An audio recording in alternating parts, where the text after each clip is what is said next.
Have you ever sat down determined to power to a challenge, only to find your mind drawing a blank the harder you try?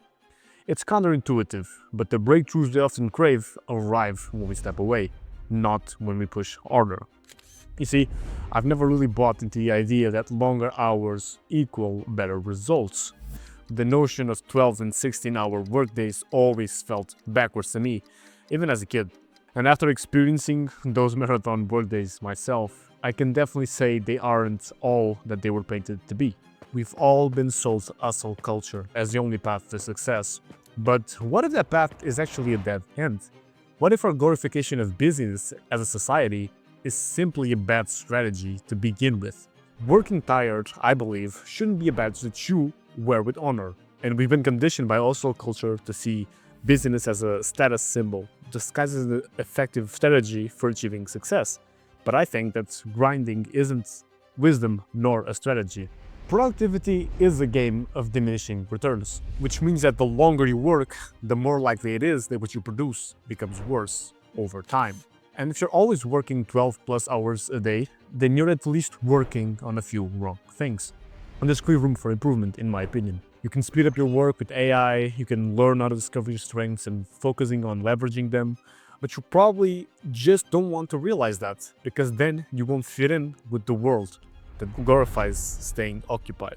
But if you understand the importance of leisure and of rest, you will forever change your productivity, your mind, and your lifestyle. I believe that you can accomplish an incredible amount in just 4 hours if you plan and execute properly. Yet, I'm not here to convince you that working under 4 hours is the one true path. I think it's one way, and you don't go one way forever. Life comes in seasons. In one season, you may work 4 hours, in another, you may work 16. Sometimes it's 6, 2, 8, 10, or any other combination of numbers, because inputs and outputs often aren't a linear correlation. Sometimes I like working long hours, and I can't help it.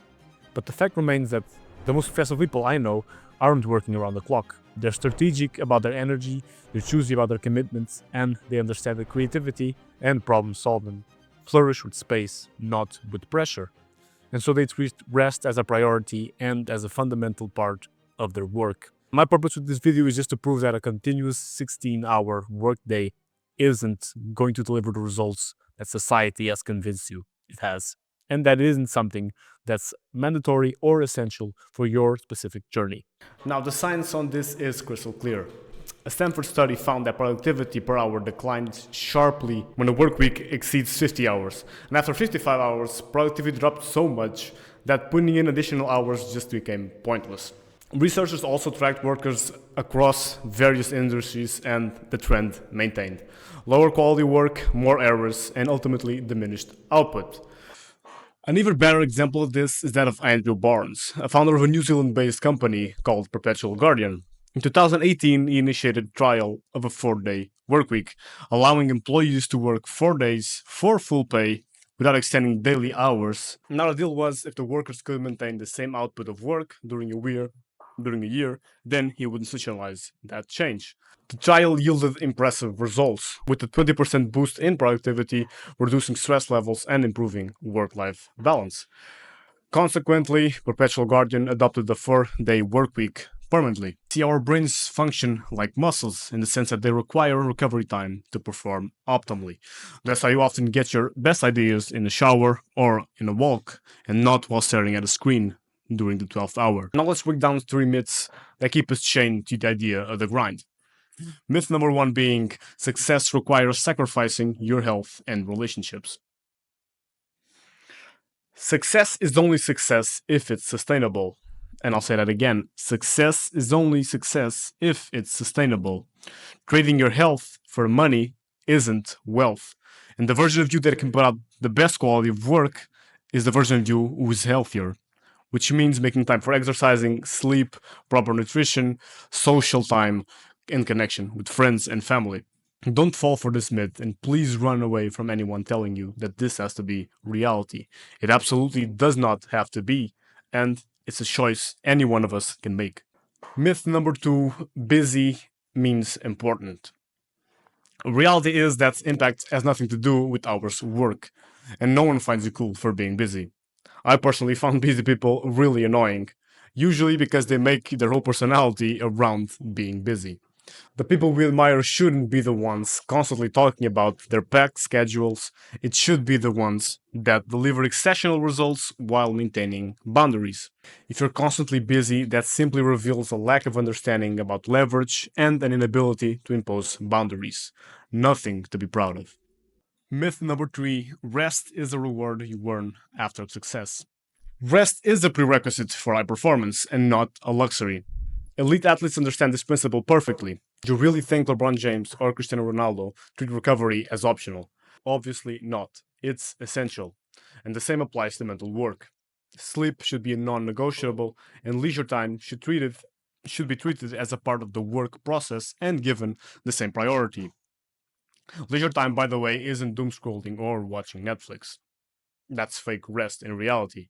Walking, meditating, playing, sports, social gatherings, and some forms of reading will truly replenish you and improve the quality of your life and work in the long run. Now, I know what some of you may be thinking. What about the social media guy that says he works 80 hours a week? First of all, let's be honest, most people drastically overrate the amount of hours they actually work. If you claim to work 75 hours, you probably only work for 50 of those. And even if someone truly is working those hours, we're probably just seeing the the survivor bias, and not the thousands who burned out trying to maintain that schedule. For every billionaire workaholic you can name, there are countless others who crashed and burned pursuing the same path. And more importantly, there are also other billionaires who aren't workaholics, so why not follow that example instead? In fact, here's a quote from one of them, Naval Ravikant. The right way to work is like a lion. You and I are not like cows. We're not meant to graze all day. We're meant to hunt like lions. As a modern knowledge worker athlete, an intellectual athlete, you want to function like an athlete, which means you train hard, then you sprint, then you rest, and then you reassess. This idea that you're going to have linear output just by cranking every day the same amount of time, that's what machines do. Machines should be working 9 to 5. Humans are not meant to work 9 to 5. Put simply, we aren't meant to work steadily. We aren't supposed and we shouldn't be expected to keep the same level of output for 8 hours. What we should instead keep in mind is that our genetic coding is wired for ebbs and flows.